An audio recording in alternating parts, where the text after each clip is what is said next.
The early autumn night wind hissed through the treetops along the banks of the Dreisam River, carrying with it a coldness that seeped into the skin. The dark, dense water drifted slowly, occasionally catching flickering reflections from the line of street lamps stretching along the narrow path.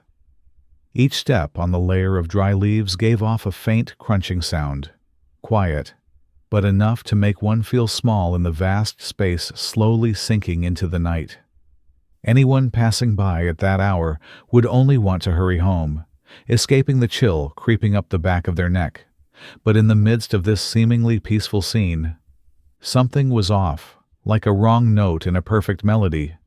Right beside the grass edge lay a bicycle, abandoned and tilted at an unnatural angle. The wheel was still spinning slightly, as if it had fallen only minutes earlier. A light-colored canvas bag was still strapped to the saddle, swaying with the wind. A few strands of crushed grass clung to the pedal, evidence of a sudden impact. Everything lay there, still, cold, and wrong in a way that unsettled the heart. Then, from the darkness behind the trees, a figure stepped out. The stride was quick, carrying a hint of panic, as if they were trying to hide something, or trying to escape it. No face could be seen, only a sense of urgency far beyond normal. The figure slipped into another shadow within seconds, leaving behind a silence so heavy it felt hard to breathe. In that silence, a sound emerged, so faint that one couldn't tell if it was a stifled sob or simply the wind gliding over the water's surface. But when the second sound came, a crisp, icy plop, the entire scene seemed to lock in place, becoming the opening frame of a nightmare that would haunt Germany for many years. And at that moment, Maria, the dreamy young woman biking home after a peaceful evening, had no idea she had only minutes left before her world shattered. If you're sitting in a dark room listening to this story, maybe take a quick look around. Is the door locked? How much battery is left on your phone? A moment of carelessness, a single minute of lowered guard, a glance at the wrong time. Sometimes that alone is enough to send a life spiraling into the unthinkable. Maria Ladenburger was no different. She was simply biking home after a perfectly ordinary night. No one could have imagined those gentle eyes would never open again. If someone offered you a harmless-sounding invitation, a quick small talk, or a stranger asking for directions, would you believe it could trigger an entire chain of tragedy? Life is often cruel in exactly those tiny details we overlook, and sometimes, knowing just a moment earlier, could save a life. If you think differently, leave a comment below. Every story like this carries a lesson worth holding on to, especially when the darkness doesn't always warn you it's coming. And if you want to hear the next case, turn on notifications so you don't miss it. Now, let's go back to that fateful night. Maria Ladenburger was born in 1996, the daughter of a high-ranking legal official in the European Union. But that was never the label people used to define her. Those who knew Maria didn't remember her as someone's daughter. They remembered a girl with a gentle smile, bright, clear eyes, and a soft temperament that was never fragile. She came to Freiburg to study medicine, a path far from easy, requiring determination, focus, and steady perseverance. But for Maria, it felt natural, as if she had been born with the desire to help others. Since her teenage years, Maria had taken part in community activities, supporting refugees, teaching language to immigrant children, collecting donations, and doing volunteer shifts at reception centers. To her, kindness wasn't something to show off. It was something you practiced quietly, every day. Friends said Maria was the type of person whose presence alone made others feel calmer. She lived in a student dormitory near the university, a small but tidy room, arranged in the way of someone who always knew what she needed. Maria's mornings began very early. The alarm rang at 6. She made herself a cup of hot tea, ate a simple breakfast of bread and fruit, then biked to school before the sun had fully risen. Her familiar route passed big old trees, Freiburg's weathered buildings, and the cafes that opened at dawn. Maria loved the feeling of the cold morning breeze brushing her cheek, waking her up from the last traces of sleepiness. By day, she attended lectures, did clinical practice at the university hospital, filled notebook pages with dense notes, and focused so deeply that friends sometimes had to call her name twice before she looked up. In the afternoons, if she wasn't volunteering, she went to the library for more books, studied extra materials, or returned to her room to cook herself a light meal. In the evenings, she often rode her bike to a friend's place to continue refugee support projects, helping with paperwork, guiding people through integration, simply talking to them. That was her joy, trying to build something good in a world already full of uncertainty. Maria's rare free moments were simple: reading novels, listening to classical music, writing emails to her family, or just sitting by the window watching the city lights come on. Her life wasn't loud or showy, but full of meaning, so much so that everyone assumed she would go far, become a good doctor, and continue spreading her quiet kindness. But then, one night in October, a night that gave no warning, a night where a single minute, a single turn, a single glance might have changed everything. On October 16, 2016, Maria attended a university party, an ordinary event for students in Freiburg. She went with friends, blending into the laughter, the chatter, the gentle and harmless atmosphere that students there were so familiar with. Maria didn't drink much. She had never been the type to get swept up in partying, just a polite sip or two. Then she spent the rest of the evening talking and enjoying the warmth around her. Around midnight, while the party was still lively, Maria decided to head home. She said goodbye to her friends, slipped on her light jacket, and walked her bicycle out of the campus. The route back to her dorm was only a few minutes by bike, a path so familiar she could ride it in the dark and still sense every turn, every tree stump. She had taken it hundreds of times, and there was no reason to think that tonight would be any different. Somewhere not too far away, in the silent darkness of Freiburg, a stranger was wandering, a young figure walking without purpose, occasionally stopping as if waiting or watching. Someone with a history of trouble, someone who had appeared in the wrong situations before and was now slipping between the shadows of the city. No one knew what he was looking for or why he happened to be out on this particular night, only that his footsteps were gradually aligning with the direction Maria was heading. Maria pedaled along the narrow path, her hair lightly stirred by the early autumn wind.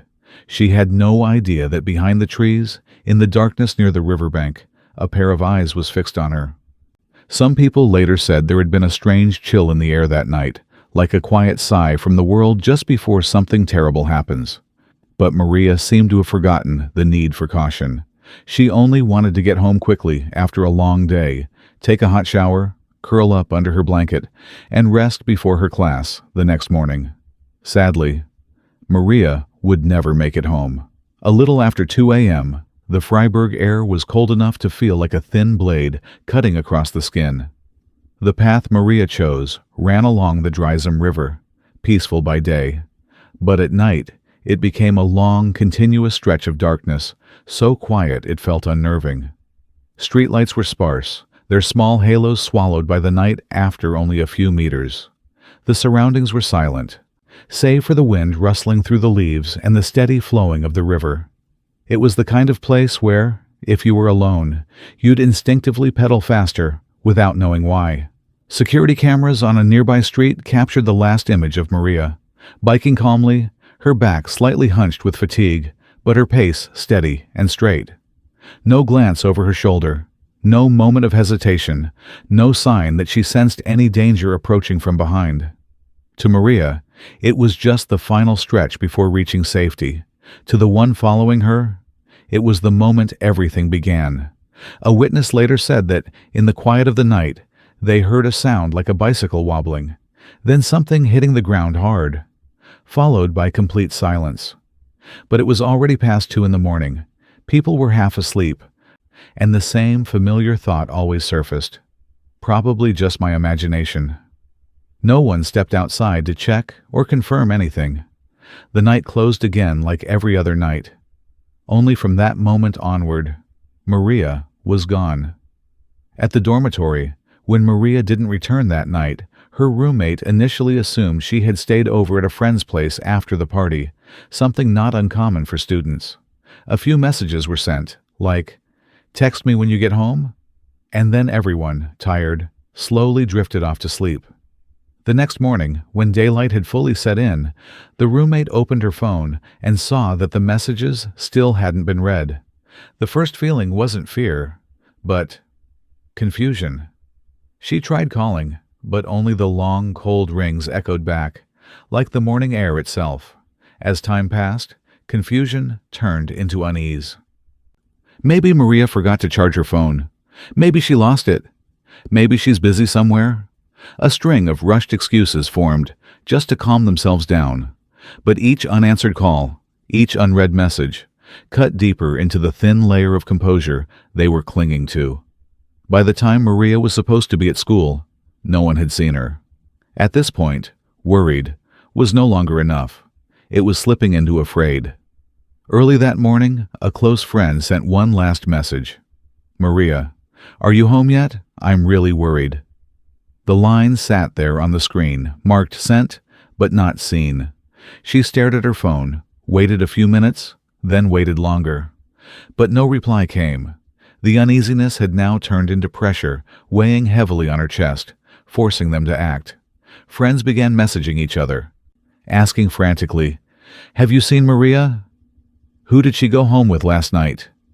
Does anyone know where she is?"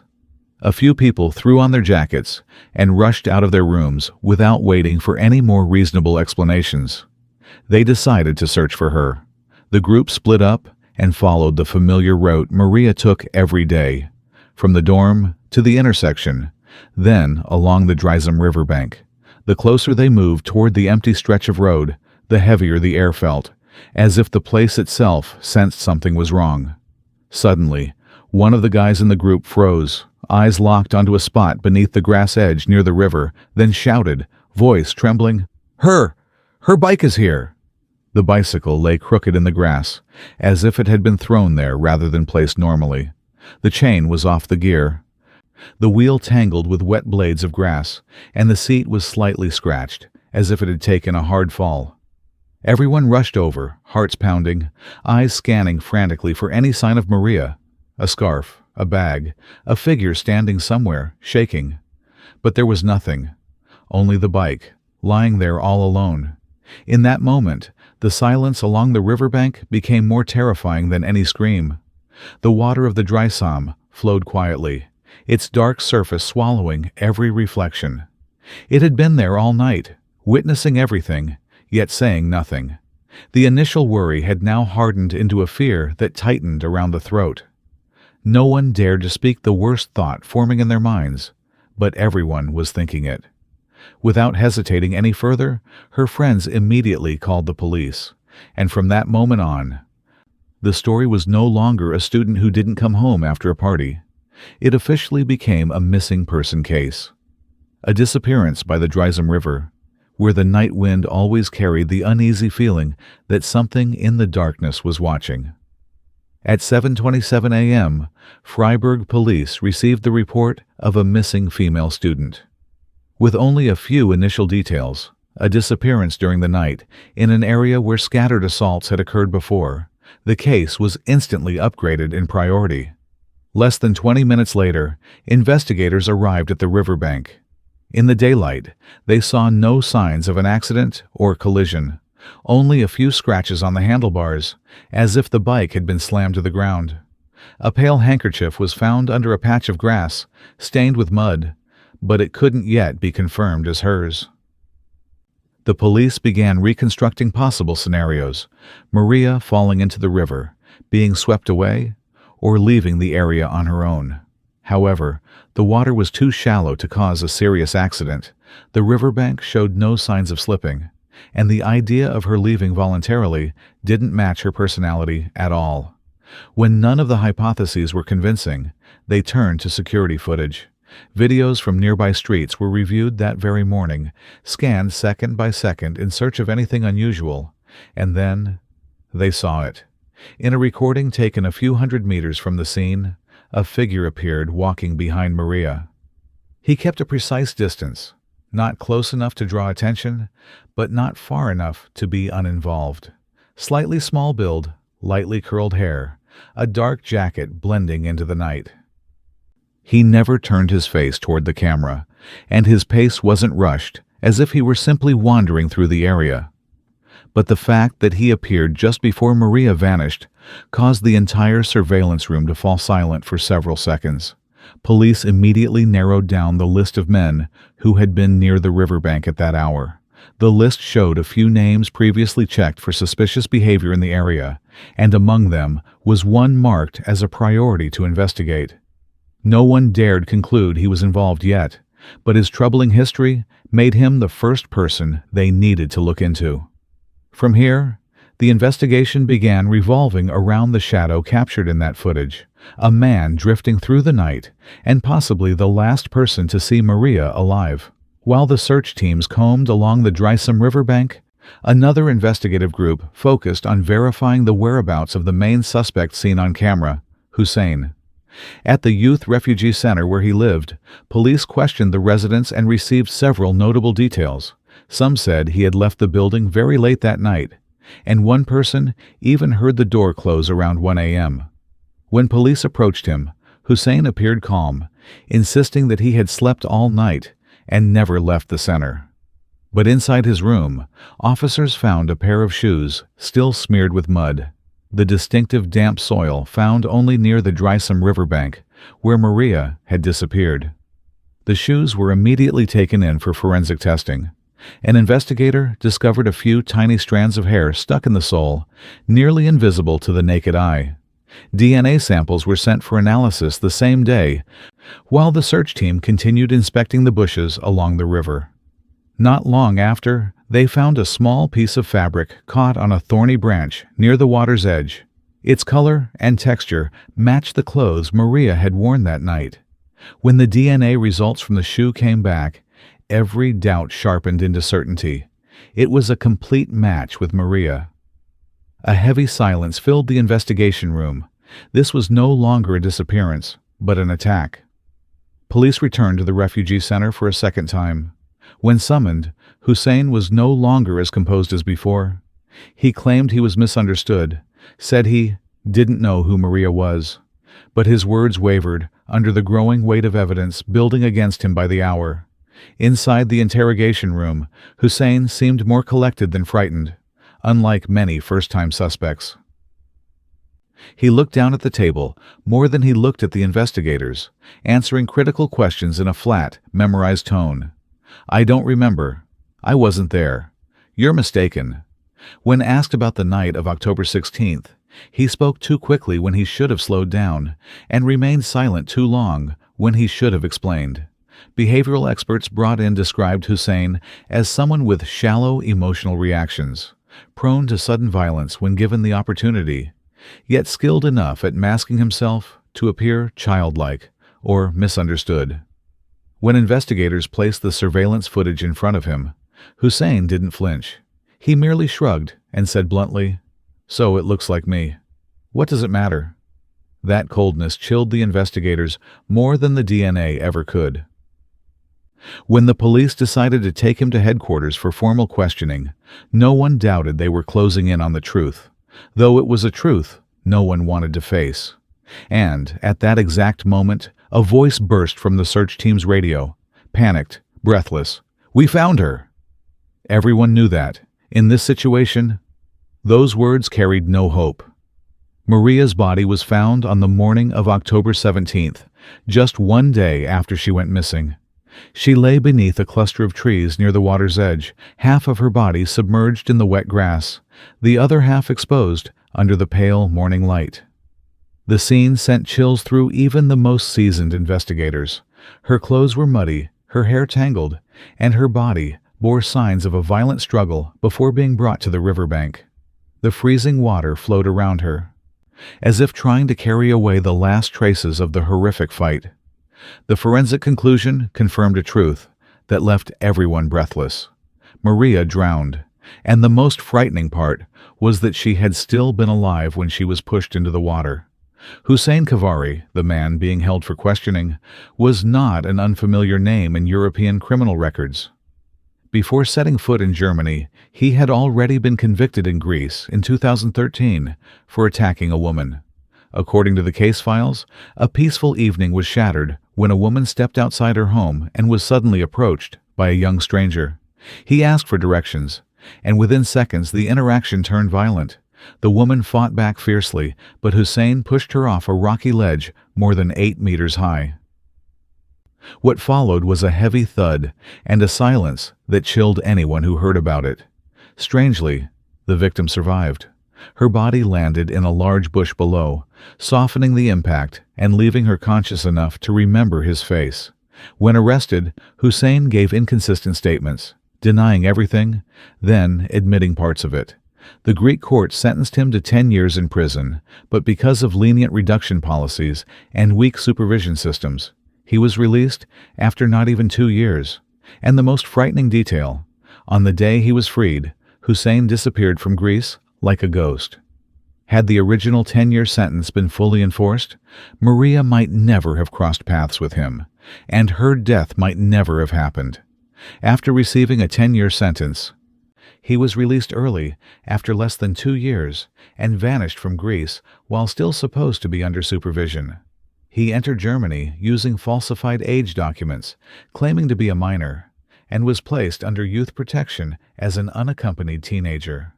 When these facts are pieced together, they form the portrait of a dangerous individual with a history of violence, now standing in front of Freiburg police, insisting he was innocent. Based on the evidence gathered, from DNA, the scene markings, security footage, to the forensic conclusions, police gradually reconstructed Maria's final moments. When she left the party and biked toward her dorm, Hussein Kavari was wandering near the Dreisam River bank with no clear purpose, just a shadow moving through the darkness. When Maria passed by, he noticed her, a young woman, alone, at a late hour on an almost empty road. According to investigators, he began following her, keeping just enough distance not to draw attention. When Maria reached the isolated stretch closest to the river, he quickened his pace. Maria stopped briefly to adjust the strap of her canvas bag, a simple, harmless gesture that unintentionally opened a window of opportunity for the man behind her. At that moment, he rushed toward her from behind, causing her to fall onto the damp ground. She panicked and tried to get up, but was repeatedly pulled back, leaving behind the scratches and traces of soil that showed she had fought desperately. In the stillness of the night, no one heard anything. After overpowering her, Hussein dragged Maria closer to the riverbank, where the markings on the ground and the forensic findings indicated she was already exhausted.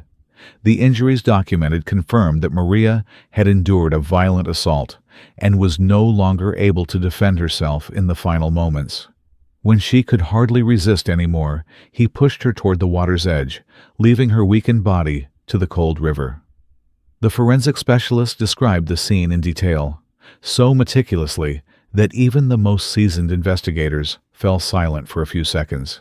Maria's body temperature indicated that she died between 2:40 and 3 a.m., just 20 to 30 minutes after the camera recorded her final moments. The bruises on her left arm matched the pattern of a strong grip from a right-handed attacker. Traces of soil under her nails showed she had tried to anchor herself to the ground to resist being dragged. A strip of flattened grass stretched from the path down toward the river bank, no wider than 40 centimeters, consistent with someone being pulled while only partially conscious. There were also small scratches on Maria's neck in a curved pattern, likely caused by her attempts to push away the attacker's hand while being restrained. The final forensic conclusion left the investigation room in complete silence. The water in Maria's lungs contained fine sediment from the Dreisam River, meaning she was still breathing when she entered the water. No one heard a cry for help, and yet a human life disappeared entirely into the darkness. In just a few minutes, everything had ended in the absolute stillness of the night. Maria's death was something no one could have imagined. In the German interrogation files, Psychological experts described Hussein as someone prone to sudden violence, with poor impulse control, almost no capacity for empathy, and a tendency to exploit any moment of vulnerability in others. Maria became a target not because she knew him or had any conflict with him. On the contrary, she simply happened to walk alone late at night, at the exact moment a dangerous individual was looking for an opportunity. That is the coldest cruelty of crimes like this. It doesn't choose victims for a reason. It only needs a moment of weakness. The case quickly sent shockwaves not only through Germany but across Europe. People were horrified by the brutality of the crime, and even more outraged to learn that Hussein had committed a serious offense in Greece, yet was still able to enter Germany and live freely. When the trial took place in 2017, Hussein appeared quiet, withdrawn, trying to make himself smaller. He claimed to be only 17 years old, but a bone analysis showed he was at least 22 to 23. Even during questioning, he evaded, contradicted himself, then eventually admitted to the attack, but tried to soften his responsibility by saying he didn't mean to kill. His defense lawyer sought a reduced sentence, citing his age, hardship, and complex migrant background. But there was simply too much evidence tightening around him like a net. The prosecution described the act as extremely violent, deliberate, and utterly unforgivable. In the courtroom, the air was suffocating as the prosecutor recounted Maria's final moments. Her family sat there, silent, steady, heartbreakingly strong. Maria's father, a man who had spent his entire life working in the field of law, spoke only one sentence, short, but heavy as a stone dropping. "We believe in justice, and we are here to protect the memory of our daughter." In March 2018, the court sentenced Hussein to life imprisonment, with a minimum of 15 years before any possibility of parole. When he heard the verdict, Hussein lowered his head, not protesting, not crying, not showing remorse, just an empty expression, as if he had always known where the path would end. Justice was served, but no sentence could ever ease the pain Maria's family would carry for the rest of their lives. That loss could never be replaced. Maria Ladenburger was not a statistic in a crime report. Her death forced Germany to confront a series of questions: public safety, migrant management, legal responsibility, and the flaws in protection systems.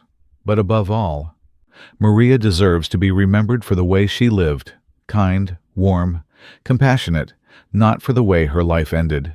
Her story is a reminder that tragedy can happen in the single moment we tell ourselves, "It'll be fine." No one believes something terrible will happen to them, until it does. Walking alone at night, trusting that a familiar road is safe, not sharing your location, not paying attention to your surroundings. Just a few seconds, and everything can turn in a direction you never imagined. I hope that anyone hearing this story will be a little more careful from now on. If you go out late, let someone know, share your location, stay aware of your environment, and be prepared for the unexpected. Sometimes, just a little caution is enough to save a life. Thank you for staying with this story until the very end. A heavy, painful story, but one that needs to be told fully and truthfully. Feel free to leave your thoughts in the comments, your feelings, lessons learned, reflections, or safety tips. Who knows, something shared today might save a life tomorrow. See you in the next story.